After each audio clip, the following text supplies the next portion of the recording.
একটা মেয়ের যদি কপালটা ভালো না হয় তাহলে তার পুরো জীবনটাই চলে যায় সুখ খুঁজতে খুঁজতে।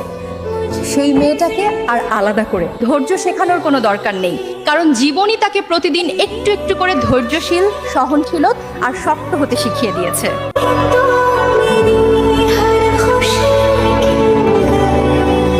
স্বামী ভালো না হলে মেয়েরা কোথাও দাম পায় না, কোথাও না।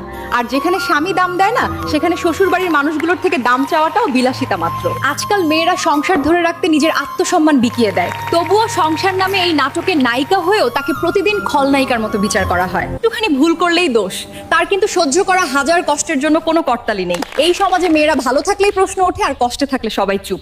যত্নশীল স্বামী পাওয়া মানেই নারী ভাগ্য তোমার পক্ষে।